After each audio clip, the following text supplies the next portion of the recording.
ಇನ್ನು ವೃಶ್ಚಿಕಕ್ಕೆ ಹೋಗೋಣ.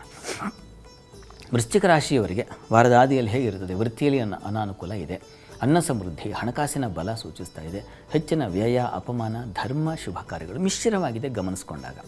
ಕಾರಣ ಏನಪ್ಪ ಅಂದರೆ ದ್ವಿತೀಯದ ಚಂದ್ರ ನಿಮಗೆ ಕುಟುಂಬದಲ್ಲಿ ಒಂದು ಸಮಾಧಾನ, ಸೌಖ್ಯತೆಯನ್ನು ಉಂಟು ಮಾಡ್ತಾನೆ. ಹೆಣ್ಣು ಮಕ್ಕಳಿಗೆ ಬಹಳ ಮುಖ್ಯವಾಗಿ ಒಂದು ಬಲ, ಕುಟುಂಬದಲ್ಲಿ ಹಿಡಿತ, ಅದನ್ನು ಹೆಣ್ಣು ಮಕ್ಕಳಿಗೆ ತಂದುಕೊಡ್ತಾನೆ ಚಂದ್ರ.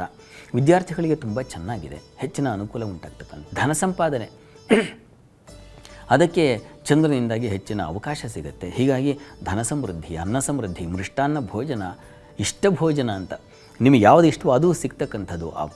ಸಿಗಬೇಕಲ್ಲ, ಅಪೇಕ್ಷೆ ಇರೋದು ಬೇರೆ, ದುಡ್ಡಿರೋದು ಬೇರೆ. ಎಷ್ಟೋವರೆಗೆ ದುಡ್ಡಿದ್ದರೂ ಅನ್ನ ಸಿಗಲ್ಲ, ಹಾಗಿಲ್ಲ ಈ ವಾರ ನಿಮಗೆ ತುಂಬ ಚೆನ್ನಾಗಿದೆ.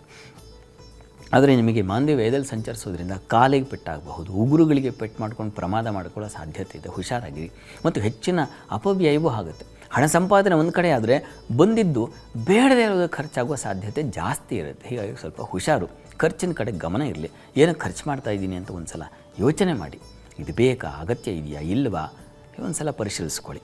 ಒಳ್ಳೆ ಹಾಗೆ ಕೆಲಸಗಳಲ್ಲಿ ಏನಾಗಿದೆ, ಕೇತು ಇದ್ದಾನೆ, ಕರ್ಮಾಧಿಪತಿ ಅಷ್ಟಮದಲ್ಲಿದ್ದಾನೆ. ವೃತ್ತಿಯಲ್ಲಿ ಸ್ವಲ್ಪ ಕಿರಿಕಿರಿನೇ ನಿಮಗೆ. ರವಿ ದಾಟುವವರೆಗೆ ಕರ್ಮಾಧಿಪತಿ ಅಷ್ಟಮದಲ್ಲಿದ್ದಾಗ ಕಾರ್ಯಗಳಲ್ಲಿ ಸ್ವಲ್ಪ ಹಿಂಸೆ, ಮನಸ್ಸಿಗೆ ಅಸಮಾಧಾನ, ಇನ್ನೊಬ್ಬರೇನೋ ಹೇಳಿದ್ದು ನಿಮಗೆ ಸರಿ ಹೋಗೋದಿಲ್ಲ, ಆದರೂ ಮಾಡಬೇಕಾದ ಒತ್ತಡ, ಇಂತಹ ಒತ್ತಡದಲ್ಲೇ ಕೆಲಸ ಮಾಡಬೇಕಾದ ಪರಿಸ್ಥಿತಿ ಬರುತ್ತೆ. ಹೀಗಾಗಿ ಸ್ವಲ್ಪ ವೃತ್ತಿಯಲ್ಲಿ ಸಮಾಧಾನ ಬೇಕು ನಿಮಗೆ.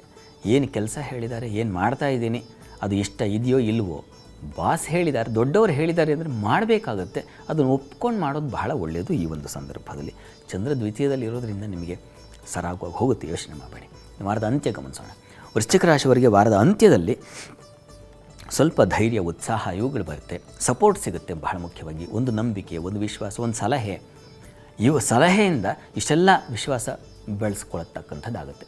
ಸಹೋದರ ಸೇವಕರ ಸಹಾಯ ಸಿಗುತ್ತೆ, ವೃತ್ತಿಯಲ್ಲಿ ಅಸಮಾಧಾನ ಮುಂದುವರಿಯುತ್ತೆ, ಬಂಧು ಮಿತ್ರರ ಸಹಕಾರ ಸಿಗುತ್ತೆ, ಸಂಗಾತಿಯಲ್ಲಿ ಬೌದ್ಧಿಕವಾಗಿ ಚರ್ಚೆಗಳು ಉಂಟಾಗೋ ಸಾಧ್ಯತೆ ಸೂಚಿಸುತ್ತೆ. ನೀನು ಮಾಡಿದ್ದೇ ಸರಿ, ನಾನು ಮಾಡಿದ್ದೇ ಸರಿ, ನಂದೇ ಸರಿ, ನಿಂದೇ ಸರಿ, ಅವುಗಳಿಂದ ಮನಸ್ತಾಪ ಇದು ಬರೋ ಸಾಧ್ಯತೆ ಜಾಸ್ತಿ. ಶುಕ್ರನ ಸಂಚಾರ ವ್ಯಯಾಧಿಪತಿ ಕರ್ಮಸ್ಥಾನಕ್ಕೆ ಬಂದುಬಿಟ್ರೆ ಕಾರ್ಯಗಳಲ್ಲಿ, ಕೆಲಸದಲ್ಲಿ ಸ್ವಲ್ಪ ಭಯದ ವಾತಾವರಣ ಇರುತ್ತದೆ. ಹೀಗಾಗಿ ಸ್ವಲ್ಪ ಹುಷಾರಾಗಿರಿ.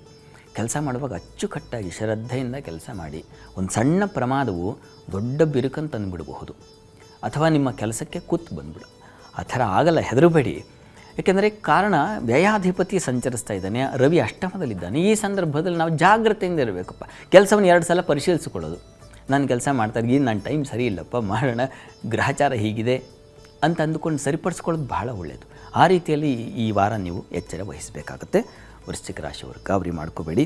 ಪರಿಹಾರ ನೋಡೋಣ. ವೃಶ್ಚಿಕ ರಾಶಿಯವರು ಮಹಾಲಕ್ಷ್ಮಿ ಸನ್ನಿಧಾನದಲ್ಲಿ ಒಂದು ಅಭಿಷೇಕ ಮಾಡಿಸಿ, ಮಹಾಲಕ್ಷ್ಮಿ ಸನ್ನಿಧಾನಕ್ಕೆ ಅವರೇ ಧಾನ್ಯವನ್ನು ಸಮರ್ಪಣೆ ಮಾಡಿ, ಅವರೇ ಹಾಗೂ ಗೋಧಿ ಎರಡನ್ನೂ ಸಮರ್ಪಣೆ ಮಾಡಿ.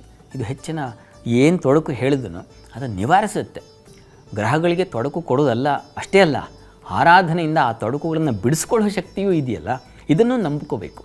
ಇದು ವೃಶ್ಚಿಕ ರಾಶಿಯವರಿಗೆ ಪರಿಹಾರದ ಮಾರ್ಗ. ಇನ್ನು ಧನುರಾಶಿ.